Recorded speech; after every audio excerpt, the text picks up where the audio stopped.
Bella a tutti raga, qui è il vostro principe che vi parla, sono un content creator di Rise of Kingdoms e sono qui oggi per un nuovo video, per farvi vedere qualcosa di nuovo. E se vi piacciono questo tipo di contenuti mi raccomando seguite e mettete mi piace a questo video.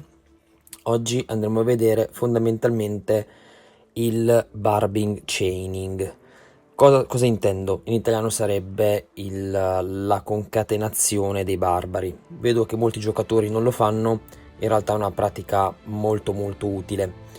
Ma capiamo in cosa consiste. Consiste nel andare a sprecare un minor numero di action point, che sono esattamente questi qui che vedete, per prendere più barbari possibile. Quindi con una consumazione per esempio di 40 punti azione, prendere anche 3, 4, 5, 6 barbari. Ma come farlo? Abbiamo vari modi per farlo e ci sono dei comandanti appositi per farlo. I comandanti migliori per farlo sono quelli ovviamente con danno ad area, quindi prendo un esempio ESG, è quello più indicato del migliore tra i comandanti per farlo, ma può essere usato, per esempio, può essere usata anche Athelflaed, che è molto molto brava anche a fare questo tipo di cose. Può essere usato anche Sun Tzu e diciamo in generale tutti quei comandanti che hanno danno ad area. Insieme a questi comandanti che danno danno ad area sarebbe necessario avere come primo comandante un comandante che fa un po' da tank, quindi un comandante molto forte anche contro i barbari, che non muore spesso, ok? Quindi potremmo utilizzare, soprattutto in early game, possiamo utilizzare Loar, che è molto molto forte contro i barbari, quindi una combo inizio game potrebbe essere tranquillamente Loar e Sanzu, è una coppia formidabile per fare questo tipo di chaining. Altrimenti io per esempio andrò ad utilizzare Riccardo primo, come vediamo qua, e ESG, che sono una coppia anche loro molto molto buona. Ma come fare per farlo? Innanzitutto dobbiamo andare a trovare una zona in cui ci sono 3-4 barbari vicini, ok? Non sempre è semplice trovarla, per esempio eccola qua, questo qua può essere tranquillamente una bella zona, quindi andiamo lì e vi faccio vedere subito. Eccoci intanto arrivate a destinazione e andiamo subito. In questo caso io cerco di capire qual è la mossa migliore, perché vorrei provare a prendere questo livello 29 e anche questo livello 28 e magari andare addirittura avanti. Quindi andiamo ad attaccare il 29 che vediamo qua su. Vedete che adesso attaccando si attiva l'abilità prima di Riccardo, che anche questa d'area però non disturba i barbari, e poi successivamente quella di SG. Vedete che ne ha presi già due. Ora a questo punto piano piano ci andiamo a spostare verso quello lì che vediamo lì in fondo, il 26. Dico piano piano perché altrimenti i barbari perdono il focus su di voi e quindi si disinteresseranno totalmente, quindi bisogna stare attenti anche a non allontanarsi troppo. Come vedete adesso il 29 si sta allontanando tanto, non so se riusciamo a raggiungerlo. Noi piano piano ci spostiamo verso di lui, cercando sempre di dare qualche spadata ai barbari nel frattempo, perché sennò, ripeto, si disinteressano e perdono il focus. Ok, prima di ammazzare quest'altro qui proviamo a spostarci ancora, forse riusciamo. Come vedete questo è tutta la base, non siamo ancora riusciti, mi sa che non riusciremo in questo caso. Provo a spostarmi tanto, ma secondo me non riusciamo perché verrà totalmente disintegrato, infatti. Ok, però ce ne abbiamo già altri qua vicino, quindi andiamo giù con il 29, ci spostiamo un pochino più in qua, così prendiamo anche il 28 e ci avviciniamo ai due 28 lì. Come vedete, se mi sposto controcorrente rispetto ai barbari, questi si sposteranno di loro volta. Vedete, in questo caso il barbaro mi ha totalmente ignorato, vuol dire che mi sono allontanato troppo e lui si è allontanato troppo dal suo punto, diciamo così, perché i barbari erano tutti quanti un punto. Per riprenderlo devo riagganciarlo, in questo caso non spendo nessuna AP perché l'avevo già agganciato, quindi non sto spendendo nessuna AP, quindi lo riagganciamo di nuovo, stavolta cerchiamo di stare più vicini.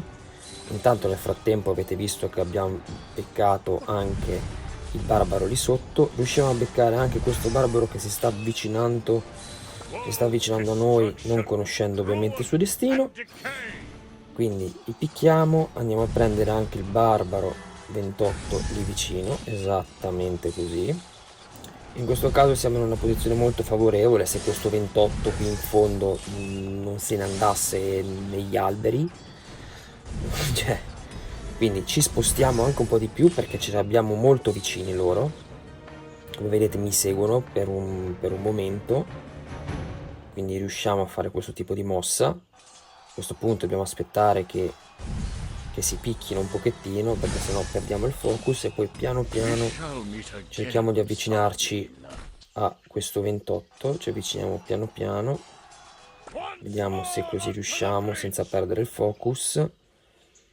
Ci siamo allontanati molto, infatti, però perfetto, questo barbaro non ha perso il focus, siamo riusciti a concatenare anche quest'altro, riusciamo a prenderci anche il suo amico qua dietro, perché adesso ci spostiamo un altro pochino qua di fianco e ci andiamo a prendere anche il suo amico qui dietro. Quindi vedete che con pochissimi AP io ho fatto fuori